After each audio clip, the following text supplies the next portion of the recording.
Let's talk about case, one of the most basic concepts in all of Russian grammar. And let's start by thinking about sentences. How do we really know what's going on in an English sentence? The dog bit my sister bit the dog. These clearly mean two very different things, even though we're using the same words and the same forms of the same words in each sentence. So what's different? Word order is the crucial element here that lets us know who is the subject, who is doing something, the biting, the dog or my sister, and who is the object, who is getting bitten. Here's an example that's a little more complex. I gave a stick to the dog I gave a stick. Here we can play a little with the word order because that preposition to signals that the dog is the indirect object who is receiving the direct object, the stick. But if we take away the preposition, I gave the dog a stick, I gave the stick a dog. Now here, word order is crucial again, because that second sentence really doesn't make sense.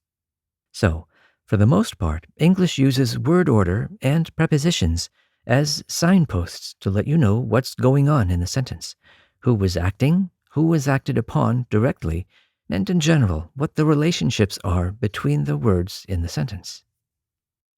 Russian, on the other hand, uses prepositions and word endings that are put on nouns and adjectives to let us know what's going on in the sentence.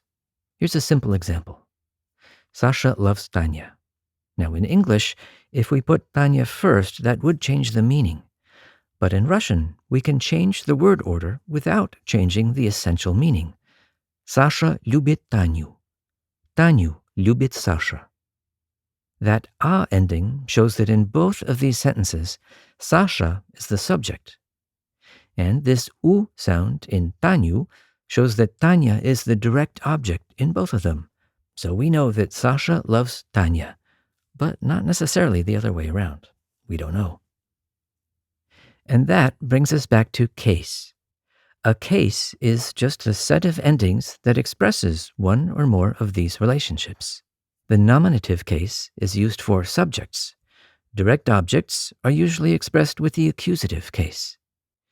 Russian has 6 cases, that is, sets of endings for nouns and adjectives and forms of pronouns, to express these and other functions. These endings are used with nouns and adjectives, while pronouns and some other words can also change form, just like we and us in English. Now, that's not to say that word order is completely random in Russian. There are patterns, but the meaning of word order generally has to do with context or emphasis, unlike with some other languages like German. In Russian, you're not likely to make an outright mistake in word order. Try to imitate the general patterns that you hear, but don't worry about it too much at the beginning. The crucial signposts are the case endings, and you really can't manage in Russian without them. So, yeah, you will be learning a lot of endings. But there's no need to feel overwhelmed by the tables that you see in textbooks. Just take them one case at a time as you come to them in your course, and be patient with yourself.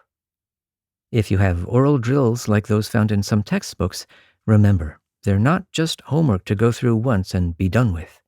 Instead, treat them like a serious musician working on scales. The more you practice, the sooner you'll come to the point where you don't need to think about endings consciously at all. You'll just know which endings sound right to express whatever it is you want to say.